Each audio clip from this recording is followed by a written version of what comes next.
अस्सलामुअलैकुम, I hope you all are doing well. तो जनाब बहुत सारी ब्रेक के बाद again welcome to my channel, welcome to another vlog.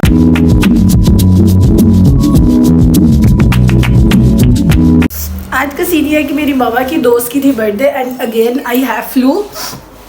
तो मेरी अम्मा की दोस्त की सालियत थी और शी डिमांड्स के मुझे ना फज ब्राउनीज बना के दो तुम, क्योंकि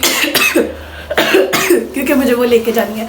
ऐसे ओके मैं बना देती हूँ। उसके अलावा आज का जो नाश्ता था वो मेरी बहन ने बनाया था। मेजरली थिंग इज के कई बार आज का नाश्ता बनाया था और आज मेरी बहन ने कैरेमल चाय बनाई है। पता नहीं कैसा टेस्ट है लेकिन लिटरली खुशबू अच्छी आ रही है।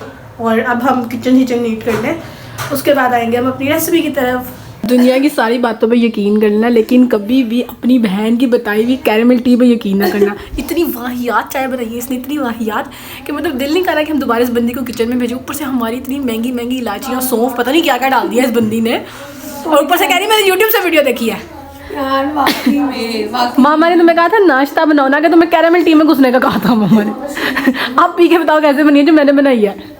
यार तुमने इसको अपग्रेड किया और तुमने कुछ नहीं किया है। मेरी कैरेमल चाय तो मैं अब बनाई तो मैंने है ना सही करके। मसला मेजर ये है, तो ये बता ये कैसी बनी है। यार ये तो और खराब चल अब इतनी अच्छी बनी, ऊपर से सॉस पैन तक जला हुआ था नीचे से। तो जाहिर है कैरेमल बन रहा था उसके अंदर। तूने बनाई कैसे, रेसिपी तो बताया जरा अपनी। पहले पत्ती को रोस्ट करना है, फिर उसके अंदर से जलने की स्मेल आएगी लेकिन आपने हाथ नहीं मान दी और उसमें चीनी डाल देनी है। जो तुझे जलने की स्मेल आई तुझे छोड़ देती। मैंने कहा ऐसे ही होगा।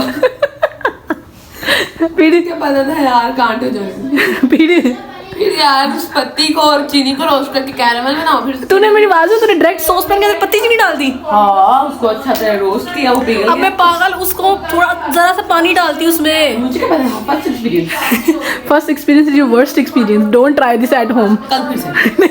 ओके जनाब, अब हम आ जाते हैं अपनी मेकिंग की तरफ। मेजर ये हुआ कि मैंने जब मामा को कहा कि मामा फज ब्राउनीज में जो है ना वो बेकिंग पाउडर नहीं डलता, उसका थोड़ा सा टेक्सचर आता है केक वाला, बिल्कुल लिटिल बिट सा। बट आपको जो है ना वो बिल्कुल ब्राउनीज जैसे ब्राउनीज बट की ब्राउनीज खाई हूँ जिसमें उसको पता होता है कि ब्राउनीज क्या होती हैं, मतलब सही फ्लफ़ी सा और केक वाला टेक्सचर होता है। तो मामा ने कहा कि मुझे उस तरह की चाहिए। मैंने कहा फिर वो फज ब्राउनीज नहीं होंगी, वो सिंपल ब्राउनीज आपको हो कि आपको सिंपल ब्राउनीज खानी है। मैं कहा वो मैं आपको बना दूँगी। तो उसके लिए मैंने चीज़ें इकट्ठी कर ली हैं, ठीक है। अभी आइसिंग शुगर थी क्योंकि बिल्कुल भी मेरे पास ना इस टाइम वो वाली क्या बोलते हैं ना, मेरे पास वो फैसिलिटी नहीं थी कि मैं शुगर को क्रश करती। तो फिर मैं जाके मैंने कहा चलो निकले तो ये चीज़ें तो मैंने मंगवानी थी। मैंने आइसिंग शुगर स्पेशल मंगवाया और कोका पाउडर था और बेसिक जो चीज़ें थी। अब इसके लिए सिर्फ चाहिए थे हमें 2 अंडे। अगर आपने एगलेस ट्राई करनी है तो उसमें आपको दही डालना पड़ता है, ठीक है। दही वाली लिटरली मैंने ट्राई की थी, वो इतनी वाहियात बनती है ना, मतलब मेरे ख्याल से बेकिंग में ना अंडे का मेन करेक्टर होता है। और दही के बगैर मज़ा, दही बिल्कुल फजूल चीज़ लगी थी मुझे कि दही में आप बेकिंग करो। एक और मेजर चीज़ थी जो कि मैंने नहीं बताई, वो ये कि मैंने अपनी अम्मा जी से मंगवाई थी कुकिंग चॉकलेट लेके आना आप। बट उन्होंने ये वाली ले आई, ठीक है। ये गॉर्मे की चॉकलेट है, चॉकलेट फ्यूजन है। इसको आप सिर्फ और सिर्फ जो है ना अपने बेकिंग वगैरह में ही यूज़ कर सकते हो। इसको खा बिल्कुल नहीं सकते हो आप। इतना ज़्यादा नमक का जायका आता है, इतना ज़्यादा कि मैं आपको कुछ बता नहीं सकती हूँ। ये नमक ना लिटरली मुंह के अंदर आ रहा था, ऐसा लगता है कि आप प्योर नमक खा रहे हो। तो ये है कि अच्छी है ये, बट क्योंकि आपकी बहन ने ऑब्वियसली इसको खा के ट्राई तो किया होगा मैंने, तो ये सिर्फ कुकिंग के लिए आप यूज़ कर सकते हो। ओके जनाब, अब हम आ जाते हैं अपनी मिक्सिंग वगैरह की तरफ। तो सबसे पहले सीन ये है कि आपने जो है वो 1/2 कप जो है वो मक्खन ले लेना है। मक्खन आप ब्लू बेंड का यूज़ कर सकते हो, आप नूरपुर का यूज़ कर सकते हो, वट एवर यू वांट, आप कोई भी यूज़ कर सकते हो। शर्त ये है कि आपने उसको मेल्ट करके यूज़ करना है। तो मैंने जो है ब्लू बेंड का मक्खन यूज़ किया है, ठीक है। उसको अच्छी तरह से मेल्ट कर लो। अच्छा, अब मक्खन डाल दिया, उसके अंदर साथ में डालनी है 1 कप शुगर। शुगर भी जो है आइसिंग शुगर यूज़ कर सकते हो, या फिर अगर आपके पास घर में आइसिंग शुगर नहीं, मतलब बाहर से नहीं मिल रही, तो आप घर में शुगर को जो है अच्छी तरह से क्रश करके वो यूज़ कर सकते हो। तो मैंने ऑब्वियसली आइसिंग शुगर ही यूज़ की है मैंने। अब आपने इसको इतना अच्छा मिक्स करना है, इतना मिक्स करना है आपने। इसका जो टेक्सचर है ना वो बहुत ज़्यादा ना क्या बोलते हैं, बड़ा प्यारा सा टेक्सचर आ जाएगा इसका। आप इसको अच्छी तरह से मिक्स करना है और उसके बाद जनाब जब ये अच्छी तरह से मिक्स होगी, इसको 2 से 3 मिनट आपने टका के मिक्स करना है। अब आपने इसको अच्छी तरह से मिक्स करना है। इसका टेक्सचर जो है वो कुछ इस तरह का आ जाएगा, बिल्कुल भी कि ये बहुत स्लोली जाएगी, बहुत टाइम टेकिंग है ये। और जो बाकी बाउल वाला टेक्सचर है वो कुछ इस तरह का है, ठीक है। ऑलमोस्ट आपका इस तरह का टेक्सचर आना चाहिए। इसके बाद हम इसके अंदर ऐड करेंगे 2 अंडे, जिनको आपने फ्रिज से निकाल के पहले ही रूम टेम्परेचर पे रख लेना है। इनको मैंने पिछले 4 घंटे से निकाल के रखा हुआ है, क्योंकि इनको बिल्कुल रूम टेम्परेचर पे लेके आना था। 2 अंडे आपने इसके अंदर मिक्स करने हैं और उसके बाद उसको भी अच्छी तरह से बीट करना है। उसका जो टेक्सचर है वो आपके पास थोड़ी लिक्विड सा आ जाएगा। जब आप अंडे डालोगे ना, उसका टेक्सचर जो है ना वो कुछ इस तरह से आ जाएगा, ठीक है। ये तो अभी बीट नहीं हुआ बिल्कुल भी, अंडा ऊपर तैर रहा है, ठीक है। तो अगर ये आपने इसको करना है तो, और एक और चीज़, अगर तो आपके नॉर्मल साइज़ के अंडे हैं तो आप 3 डाल लो। नॉर्मल साइज़ के अंडे अगर आप यूज़ कर रहे हो तो आप 3 डाल लो, और अगर आप जो है बड़े अंडे यूज़ कर रहे हो तो आप सिर्फ 2 डाल लो। It's really easy. अच्छी तरह से बीट करो, अच्छी तरह से, कोई मैक्सिमम 5 से 6 मिनट बीट करने के बाद जो है ना उसका टेक्सचर जो है ना वो कुछ इस तरह से आ जाएगा, मतलब ये लिक्विड ही टेक्सचर आएगा इसका। But this is so nice texture. अब इसके अंदर पानी आ जाती है वनीला एसेंस की। 1 टीस्पून डालना है आपने, टेबल स्पून नहीं डालना, क्योंकि आपका जो लिक्विड टेक्सचर वाला जो काम है ना वो आपका खत्म हो गया। हाँ, अगर आप इस लेवल पे, अगर आपने अभी तक इसके अंदर वनीला एसेंस नहीं डाला और आप शुगर टेस्ट करने लगे तो प्लीज़ मत करना, बहुत वर्स्ट जो है ना उसको वो आता है। मज़ेदार, ठीक है। चीनी बिल्कुल नॉर्मल है, और जब आप इस लेवल पे टेस्ट करते हो ना इसको, तो इसके अंदर आपको वनीला एसेंस का भी टेस्ट आता है और अंडे का टेस्ट बिल्कुल पता नहीं चलता। बारी आ जाती है जनाब हमारी, जैसे ड्राई इंग्रेडिएंट्स की बारी आ गई तो ऑब्वियसली अब हमने जो है इसको प्री हीट के लिए भी रखना है। प्री हीट का सीन ये है कि आपने, अगर तो स्टेनलेस स्टील आप यूज़ कर रहे हो, जो स्टील के बाउल होते हैं स्टील के जो पतीले होते हैं, अगर आप वो यूज़ कर रहे हो तो आप उनको ये सारा प्रोसेस स्टार्ट होने से पहले रख दो। बिल्कुल लाइट, जो बिल्कुल हल्की सी आग होती है उससे थोड़ी सी ऊंची उस आग पे, मीडियम से कम, लो से ज़्यादा वाली आग पे आप उसको रख दो, ठीक है। जब तक आप ये सारा प्रोसेस आपका डन होगा ना, वो बहुत अच्छा प्री हीट हो चुका होगा। लेकिन अगर आप अपनी अम्मा का जहेज़ वाला ये जो क्या बोलते हैं नॉन स्टिक पतीला यूज़ कर रहे हो, तो आप जब ड्राई इंग्रेडिएंट्स की तरफ जाओ तो तब आप जो है इसको प्री हीट करने रख दो। वही सेम फ्लेम रखनी है आपने, नॉर्मल से हाई की। जैसे पहले आपकी बहन टेक लगा के बड़े मज़े से खड़ी थी चूल्हे के, वैसे मैं खड़ी नहीं हो सकती, क्योंकि मेरे बिल्कुल पीछे पतीला पड़ा, और अगर पतीला लग गया ना मुझे तो मैं तड़प जाऊँगी। खैर, अब हमारी ड्राई इंग्रेडिएंट्स की बारी है। उसके पहले मैंने कोई बिल्कुल इसको क्लियर कर तैयार कर लिया है, पेपर लगा लोगों के बिल्कुल तैयार कर लिया है। आई नो कि भाई ब्राउनीज़ के लिए जो है वो रेक्टेंगुलर वाला यूज़ होता है, तब नहीं आपकी बहन के पास रेक्टेंगुलर वाला, तो मैं क्या करूँ, मेरी कोई फीलिंग्स नहीं है, मेरा नहीं दिल करता ब्राउनीज़ खाने का, तो इसलिए आप ब्राउन वाले में बना लूँगी। इसकी कटिंग जो है ना वो फिर मैं स्क्वायर वाली में कर दूँ। अच्छा, अब हम आ जाते हैं ड्राई इंग्रीडियंट्स की तरफ। ड्राई इंग्रीडियंट्स में हमारे पास सबसे पहले आ जाएगा मैदा आपने डालना है 1 कप मैयर करके, ठीक है, और आपने छान के अच्छे तरीके से डालना है। अब कोका पाउडर का सीन ये है कि यार, अगर तो आप इतनी मेजरमेंट का यूज़ कर रहे हो ना, इतना वाला बॉक्स यूज़ कर रहे हो अगर आप, तो ये पूरा का पूरा बॉक्स जाता है। इसके अंदर डलती है ना वो मैक्सिमम 12 चमचियाँ डलती हैं कोका पाउडर की, और ये मेरे ख्याल से ना ये 10 चम्मच आएंगी, ठीक है। तो क्योंकि अभी इसके अंदर चॉकलेट चिप्स का भी यूज़ हो रहा है, तो आप इस सारा कोका पाउडर यूज़ कर सकते हो, क्यों क्या। अब लास्ट पे आ जाता है हमारे पास बेकिंग पाउडर का सीन सिर्फ ये है कि अगर आप फज ब्राउनीज़ बना रहे हो तो फज ब्राउनीज़ में आपने बेकिंग पाउडर नहीं यूज़ करना, आपके बस इसी लेवल पे लाके इसको अच्छी तरह से बीट करना है और फिर अपना बेकिंग के लिए रख देना है। लेकिन अगर आप ब्राउनीज़ बना रहे हो, ऑफिशियल ब्राउनीज़ बना रहे हो, तो फिर आप बेकिंग पाउडर यूज़ करो। जो है इसके अंदर बेकिंग पाउडर को जो आपने छान के डालना है वो हमने डालना है 1/2 टेबल स्पून, ठीक है, टीस्पून। इसको इस तरह से लेवल करो पूरा, चला गया है सारा का सारा ड्राई इंग्रेडिएंट्स इसके अंदर पियाला सा। अब आपने बिल्कुल इसको हल्के हल्के हाथों से जो है इसको आपने मिक्स करना है, और कोशिश करनी है पूरी के जितने लम्प्स हैं ना जिसके अंदर बनेंगे अब ये मैदा, और ये जितने भी ड्राई के बाद जितने ये जो मोटे मोटे से पत्थर बनेंगे वो आपने सारे के सारे ख़त्म करने हैं, ठीक है। अंटिल तब तक आपने जो है इसको अच्छी तरीके से बीट करते रहना है, और ये इतना प्यारा चॉकलेटी कलर आएगा ना कि आप अपने हाथों के फ़ैन हो जाओगे, आपको खुद पे यकीन ही नहीं आएगा कि भाई ये आपने बनाया।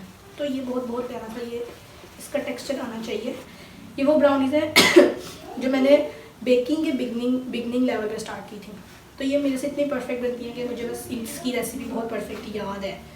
सो इसलिए अगर आप चाहो तो आप इसमें मक्खन भी यूज़ कर सकते हो, ताकि इसको थोड़ा ना आप नरम कर सको, क्योंकि इसका टेक्सचर बिल्कुल इस तरह का है, बिल्कुल सख्त। लेकिन ये सारे ड्राई इंग्रीडियंट्स अभी साइड पे है।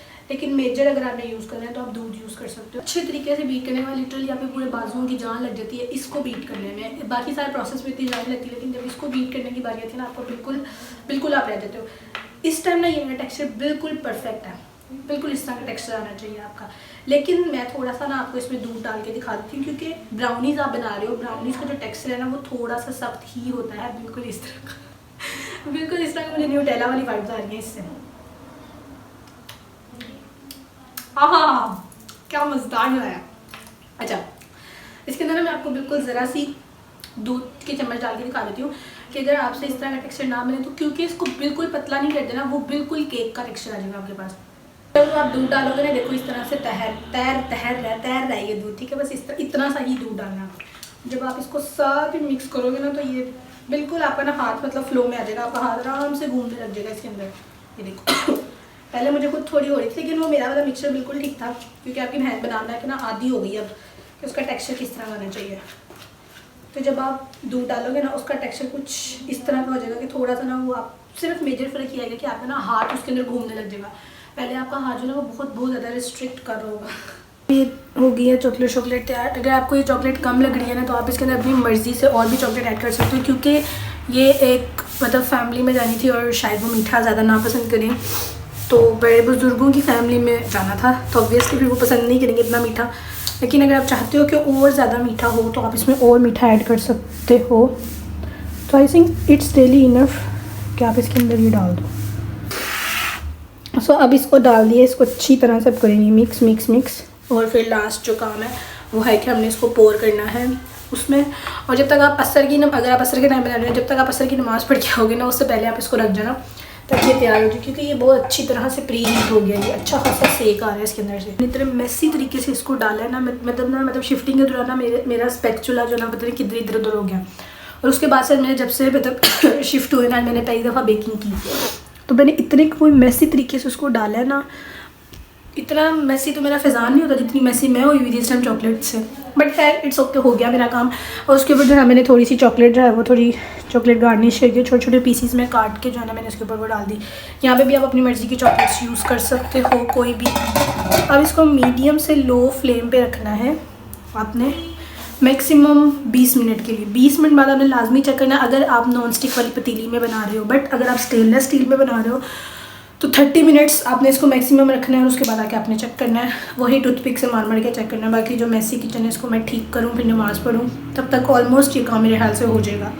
ओके जनाब, किचन मैंने कर दिया है नीट, सारा बिल्कुल नीट क्लीन कर दिया। बाकी अब जो थे 20 मिनट्स मैंने 4:30 पे रखा था इसको, हाँ पूरा 4:30 पे रखा था। 20 मिनट्स बाद जो है ना इसकी शक्ल कुछ इस तरह की है।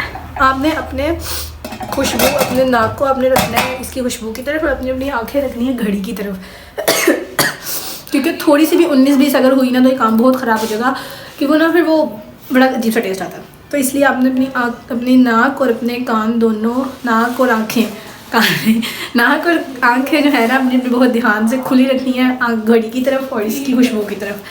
चलो भाई फाइनली मैं इसको रखा था कितने बजे, हाँ मैंने रखा था 4:30 बजे, ठीक है। उसके बाद जो मैं मासी बनी हुई है इग्नोर करेंगे क्योंकि मैंने तेल शेल लगवा लिया अपने घर में अच्छा, इसको मैंने रखा था 4:30 पे। उसके बाद 5 मिनट में 10 मिनट से मैंने तब इसको चेक किया था। फिर उसके बाद मैंने फिर इसको दम पे रखा और फिर 5:15, अब पूरे 5:15 हो रहे हैं और इसको मैंने जो है वो खोल दिया मैंने। हाँ let's see.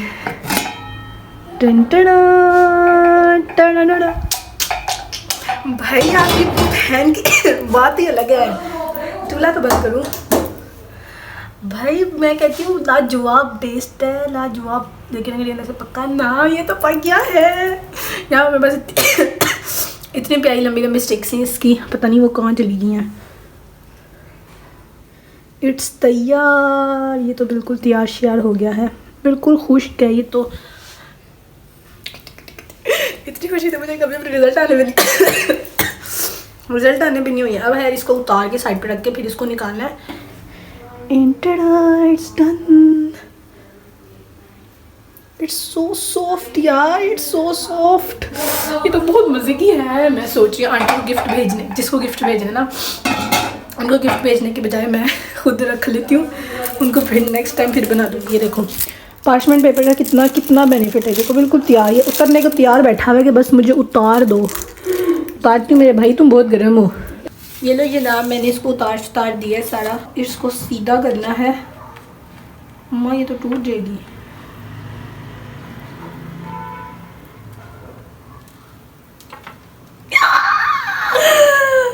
Oh my God. It's too pretty. Okay जनाब, ये मैंने सारा काम शाम हो गया है डन। इतनी प्यारी इसकी कटिंग हुई थी ना, ये 2 पीस जो थे ये कटिंग होने थे। अब अब मेरे पास क्योंकि पीपिंग बैग नहीं था तो वो उसके ऊपर डेकोरेशन वैसी नहीं हुई, ना उसके ऊपर नाम लिखा गया, कुछ भी नहीं हुआ। नहीं खोलनी थोड़ी यार एक ये बकरी मेरी बहन डिप्रेशन की मरीज बनी हुई है और साथ हमें भी बना लिया। बट लिटरली यार ये इतने मज़े की, इतनी सॉफ्ट सॉफ्ट सी बनी है ना, और वो जो चॉकलेट के चंक्स आ रहे थे ना मुंह में, उसका भी बहुत बहुत बहुत मज़े का टेस्ट था। बाकी अब बस खाना शाना खा लिया। और जो इसके ऊपर मैंने लगाया हुआ है ना वो ये था, क्रीम को मैंने डेयरी मिल्क को मेल्ट किया और क्रीम को उसके अंदर मिक्स करके मैंने इसके ऊपर लगा दिया, क्योंकि मेरे पास इससे बेहतरीन ऑप्शन और कोई नहीं थी कि मैं इसको किस तरह करूँ। और चॉकलेट फ्रोस्टिंग अगर मैं बनाती, सॉरी चॉकलेट क्या था, गनाश, चॉकलेट गनाश अगर बनाती तो वो बहुत ज़्यादा ना, बहुत चॉकलेटी हो जाना था, क्योंकि अंदर चॉकलेट है ऊपर चॉकलेट है। सो फिर मैंने उसकी लेयर चेंज की, उसका कलर भी चेंज हो जाएगा थोड़ा। और बाकी ये है तो बदतमीज़ से खाओ, ये क्या कर रही हो? ऐसे करके चॉकलेट के अंदर डिप करके। अबे मुझे टेस्ट चॉकलेट के अंदर डायरेक्टली डिप करना था, वो जो क्रीम वाली थी ना वो मिक्सर बना हुआ था उसमें डिप करके खाना था। नहीं मेरी मर्जी है। अच्छा ना वो ब्राउनी टेस्ट अपने दोनों सेम ही थी, उसमें सिर्फ क्रीम डली हुई थी। व्हाइट थी ब्लैक थी। चल टेस्ट कर बता कैसी बनी है। हाँ ठीक है यार मैंने खा ली है। अच्छी बनी है। हाँ चंक्स आया मुंह में? नहीं उसमें तो नहीं आया, तो मैंने छोटी वाली ली थी। ये वाली कौन सी पिघलाई हुई है चॉकलेट? ये डेयरी मिल्क है। हाँ ये डेयरी मिल्क है। तभी मेरे को उसमें कुछ अलग झोल लग रहा है। भाई ये डेयरी मिल्क है, उसमें अलग झोल था और इसके अंदर क्रीम और डेयरी मिल्क थी। इसको चख लेते हैं। यार तो चीजें तो समेटा कर, क्या हाल किया इस लड़की ने। अच्छा है भाई, यहाँ पे होता है हमारा व्लॉग का एंड। उम्मीद है आप लोगों ने जो है इसको सारे व्लॉग को एंजॉय किया होगा और मेरी बहन के रिव्यूज़ भी देखे होंगे। कि अब हम मिलेंगे नेक्स्ट व्लॉग में, तब तक के लिए मेरे चैनल को लाजमी सब्सक्राइब करो और मुझे इंस्टाग्राम पे जाके फॉलो कर लो। अल्लाह हाफिज़।